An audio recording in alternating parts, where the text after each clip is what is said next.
Mae gen nifer o ddarparwyr i taflennu hynna sydd fel Cynllunio Gwers.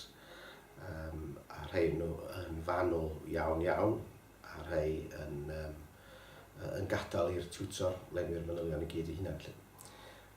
O ran ni yn y ganolfan y fan hyn, ac o ran ni fel hyfforddwyr ac rhai sydd yn dod i weld gwersi yn cael ei dysgu, yr un sy'n bwysig i ni ydy bod ni yn gweld ar gynllun gwers be mae'r tiwtor yn bwriadu wneud yn ystod y wers, be mae'r dysgwyr i fod i'w gwneud hefyd yn ystod y wers.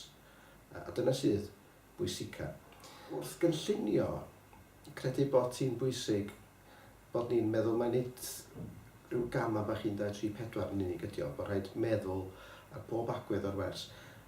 Sicr o tiwtoriaeth newydd, un o'r heriau mwyaf sydd gennym nhw ydy troi iaith y dosbarth o'r Saesneg i'r Gymraeg. A tydy hynna ddim yn mynd i ddigwydd ar hap a damwain. Mae rhaid cynllunio ar gyfer hynny. Ac felly mae rhaid i'r tiwtoriaeth newydd, mae rhaid i gyd, mae'n debyg, pan gynnon ni ddosbarth o ddechreuwyr, rhoi yn cynllun gwers ni sut da ni'n mynd i leihau y defnydd o Saesneg gyda ni fel tiwtoriaeth a gan y dysgwyr hefyd. Felly mae hwnna'n elfen bwysig iawn o ran y cynllunio. A mae debyg bod cynllun gwers fel sgwennu stori, hynny yw, mae rhaid cael dechrau, canol a diwedd. Mae rhaid, ar y cychwyn, mae rhaid gosod nodau clir. Achos mae hwnna'n un peth mae'n help i ni fel tiwtoriaeth i roi ffocws ar beth da ni fod i wneud. Os da ni'n hunain yn penderfynu, dyma ydy nod y wers, dyma ddyla'r dysgwyr fod yn medru gwneud erbyn diwedd y wers. Ac o gychwyn yn fanna, bydd ddyla ni wedyn fedru rhoi y deunydd crau yn y canol, sicrhau wrth gynllunio bod yna ddigon amrywiaeth, bod yna amrywiaeth o adnoddau, amrywiaeth o dechnegau, amrywiaeth o ran dynamics y dosbarth, sicrhau bod yna waith par, waith grŵp, bod yn dysgwyr i'n codi ar ei traed, symud o gwmpas.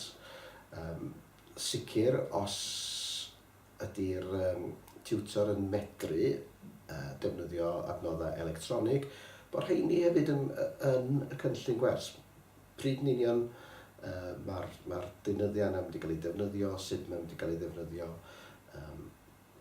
Os yna gyfnod, enghraifft, os ydy rhywun yn defnyddio sgrin, bod chi'n diffod y sgrin am gyfnod.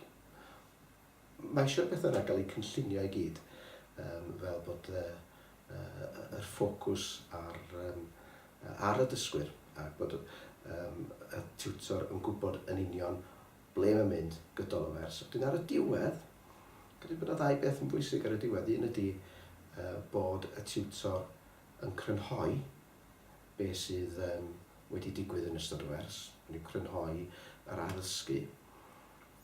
Ac yn aml iawn, gallu gwneud hynny drwy dynnu gwybodaeth ar wrth y dysgwyr.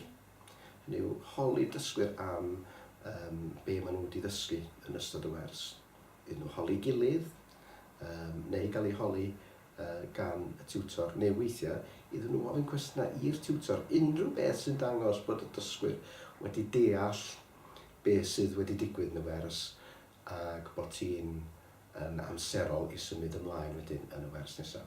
Dwi'n meddwl da'n syniad da hefyd pryd hynny i'r tiwtor rhoi amlinelliad o be fydd yn digwydd yn y wers nesaf. Dwi'n meddwl da'n bwysig i'r dysgwyr wybod bod nhw yn symud ni blaena. Ac wrth gwrs i osod waith cartre hefyd ar y diwedd fel yna. Un peth arall hefyd o ran y cynllunio, a mae hwn ella'n cwmpasu'r pob rhan o'r wers, ydy bod yr asesu parhaus sy'n digwydd yn y wers ac yr adborth sy'n cael ei roi i'r dysgwyr yn rhywbeth sydd wedi gynllunio.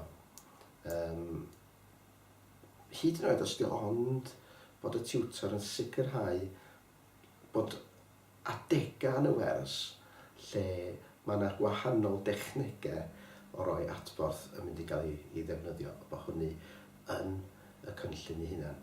Drwg ydy, os na, da ni'n nodi'r pethau yma lawr mewn cynllun, a gallen nhw'n dyn angof. Gall y tiwtor anghofio elfen sydd ella yn bwysig iawn yn y wers.